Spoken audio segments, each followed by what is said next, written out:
माधोपुर नाम के एक गांव में मानसी अपने पति श्याम और बेटी रोहिणी के साथ रहती थी। रोहिणी के जन्म के 1 साल बाद ही श्याम की रोड हादसे में मृत्यु हो गई। तब अकेले मानसी पर ही सारी जिम्मेदारियां आ गई। रोहिणी के लालन पोषण और घर खर्च चलाने के लिए मानसी दूसरे के घरों में काम करने लगी। बड़ी ही मुश्किल से उसका गुजारा हो पाता था। गांव में सभी उसे छोटी जाति के मानते थे, जिस वजह से उसे गांव के मंदिर में जाने की अनुमति नहीं थी। धीरे धीरे समय बीतता गया और रोहिणी अब 8 साल की हो गई। एक दिन वह अपने माँ से कहती है, माँ, मैंने देखा कि माता के मंदिर को बड़े ही सुंदर तरीके से सजाया जा रहा है। क्या कुछ खास होने वाला है माँ? हाँ बेटी, 2 दिन बाद से नवरात्रि शुरू होने वाली है ना। ये क्या होती है माँ? बेटी, नवरात्रि में माँ दुर्गा की भक्त 9 दिनों तक उपवास रखते हैं और पूजा भक्ति में लीन रहते हैं। पर इससे क्या होता है माँ?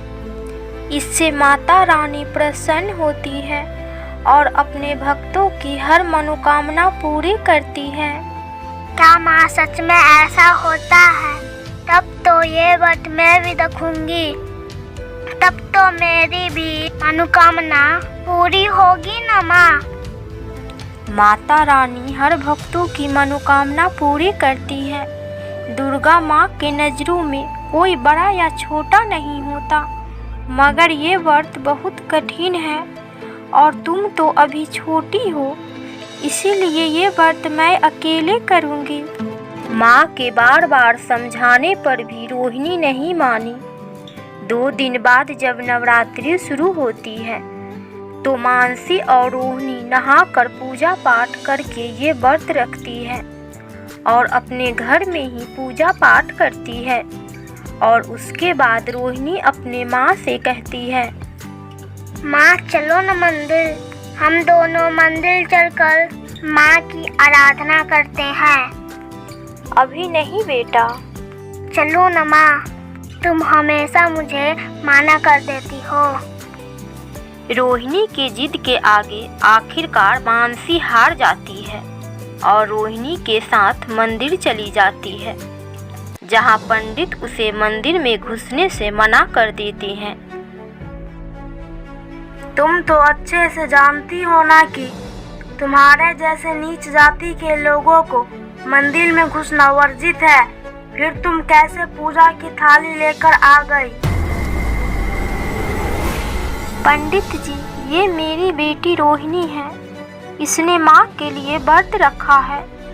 आप भले ही मुझे ना जाने दे, मगर मेरी बेटी को तो माता रानी के दर्शन करने दीजिए। ये तो अभी बच्ची है। बच्ची है तो क्या हुआ, है तो नीच जाति की ही। इसके अंदर जाने से मंदिर अपवित्र हो जाएगा। तभी गांव के लोग भी बोल पड़ते हैं, अरे कितने जिद्दी है ये माँ बेटी। अब तुम दोनों को समझ आ गया हो तो निकलो यहाँ से, वरना कोई और तरीका अपनाए तुम्हें यहाँ से निकालने का। लोगों की उल्टी सीधी बातों को सुनकर माँ बेटी वहाँ से अपने घर को लौट गए और घर पर ही सच्चे मन से श्रद्धा से माता रानी की पूजा पाठ करने लगी। माँ दुर्गा उन दोनों की भक्ति से अत्यंत प्रसन्न हुई। धीरे धीरे दिन बीतते गए और अष्टमी वाला दिन भी आ गए। मेरी बच्ची, तुमने इतने दिन से भूखे रहकर बहुत कष्ट वाला व्रत किया है। लेकिन माँ, मुझे तो बिल्कुल भूख नहीं लगती। ऐसा लगता है जैसे मेरा पेट भरा हुआ है। ये तो तुम पर माँ दुर्गा की कृपा है बेटी। कल नवरात्रि है और कल के दिन माँ को खीर पूरी फल फूल से भोग लगाया जाता है। मगर हमारे पास तो कुछ भी नहीं है। इतना कहकर मानसी अपने किचन की तरफ चल गई। उसने देखा कि पूरा घर दाल, चीनी, फल फूल से भरा हुआ है। फिर अगले दिन उसने खीर पूरी से माता को भोग लगवाया और दोनों बहुत खुश थे।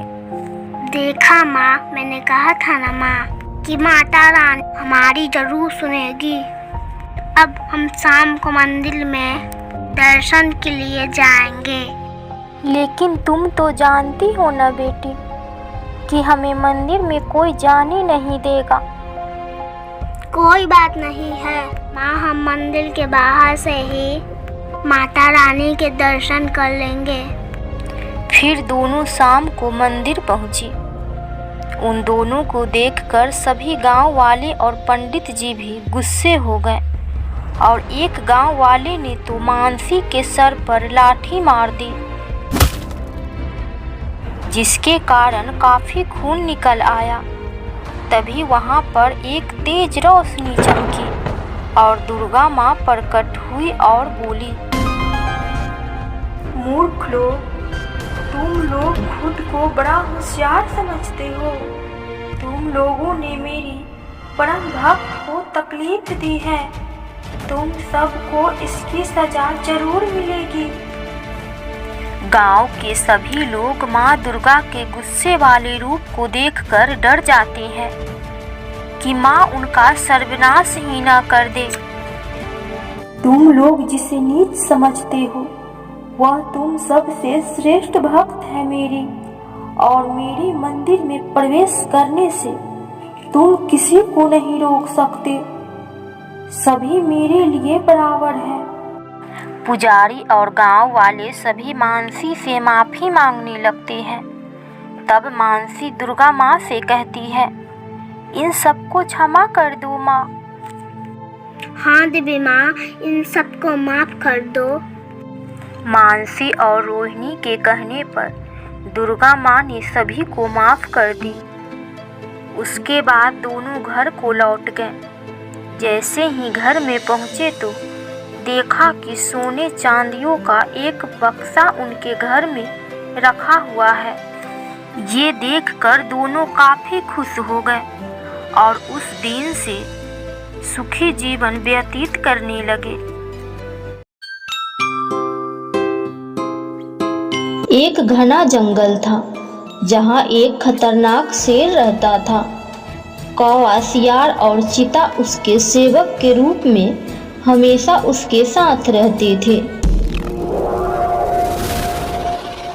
शेर रोज शिकार करके भोजन करता और ये तीनों उस बचे हुए शिकार से अपना पेट भरते थे।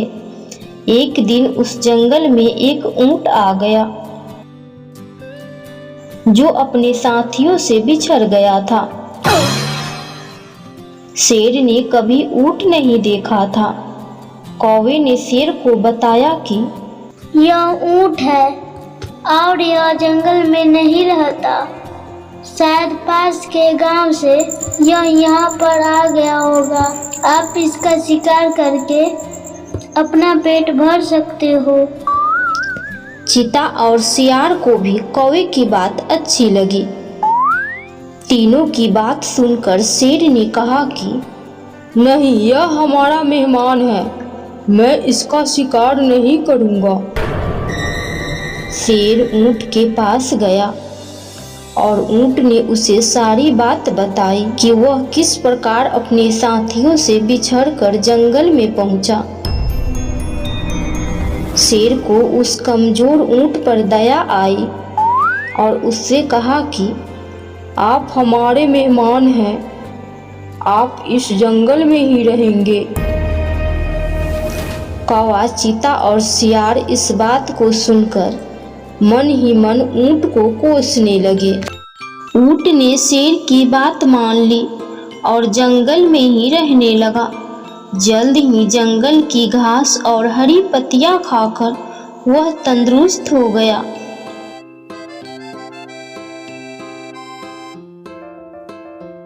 इस बीच एक दिन शेर की जंगली हाथी से लड़ाई हो गई। और शेर बुरी तरह से घायल हो गया। वह कई दिन तक शिकार पर नहीं जा सका।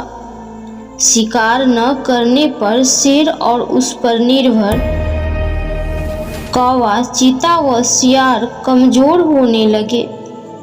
जब कई दिनों तक उन्हें कुछ भी खाने को नहीं मिला तो सियार ने शेर से कहा कि महाराज, आप बहुत कमजोर हो गए हैं और अगर आपने शिकार नहीं किया तो हालत और ज्यादा खराब हो सकती है। इस पर शेर ने कहा कि मैं इतना कमजोर हो गया हूँ कि अब कहीं भी जाकर शिकार नहीं कर सकता। अगर तुम लोग किसी जानवर को यहाँ लेकर आओ तो उसका शिकार करके मैं अपना और तुम तीनों का पेट भर सकता हूँ। इतना सुनते ही सियार ने तपाक से कहा कि महाराज, अगर आप चाहें तो हम ऊंट को यहाँ लेकर आ सकते हैं। आप उसका शिकार कर लीजिए। शेर को यह सुनकर गुस्सा आ गया और बोला कि वह हमारा मेहमान है, मैं उसका शिकार नहीं करूँगा। सियार ने पूछा कि महाराज, अगर वह स्वयं आपके सामने खुद को समर्पित कर दे तो? शेर ने कहा, तब तो मैं उसे खा सकता हूँ। फिर सियार ने कौवे और चीते के साथ मिलकर एक योजना बनाई।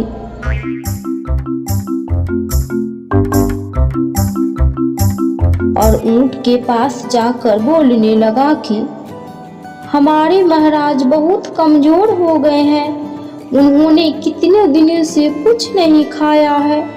अगर महाराज हमें भी खाना चाहे तो मैं खुद को उनके सामने समर्पित कर दूंगा। सियार की बात सुनकर कौवा, चीता और ऊंट भी बोलने लगे कि मैं भी महाराज का भोजन बनने के लिए तैयार हूँ। चारों शेर के पास गए और सबसे पहले कौवे ने कहा कि महाराज, आप मुझे अपना भोजन बना लीजिए। सियार बोला कि तुम बहुत छोटे हो, तुम भोजन क्या नाश्ते के लिए भी ठीक नहीं हो। फिर चीता बोला, महाराज आप मुझे खा जाइए।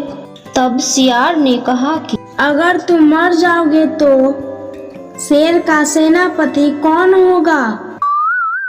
फिर सियार ने खुद को समर्पित कर दिया। तब कौवा और चीता बोले कि तुम्हारे बाद महाराज का सलाहकार कौन बनेगा?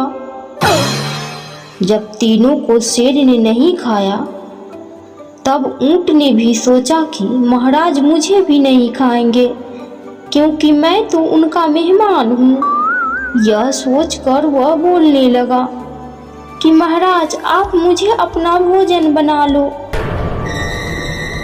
इतना सुनते ही शेर, चीता और सियार उस पर झपट पड़े।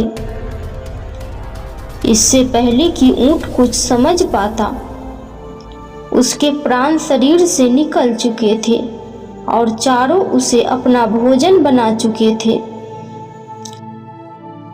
कहानी से सीख। इस कहानी से हमें यह सीख मिलती है कि हमें बिना सोचे किसी की बातों में नहीं आना चाहिए। साथ ही चालाक व धूर्त लोगों की मीठी मीठी बातों पर कभी भरोसा नहीं करना चाहिए।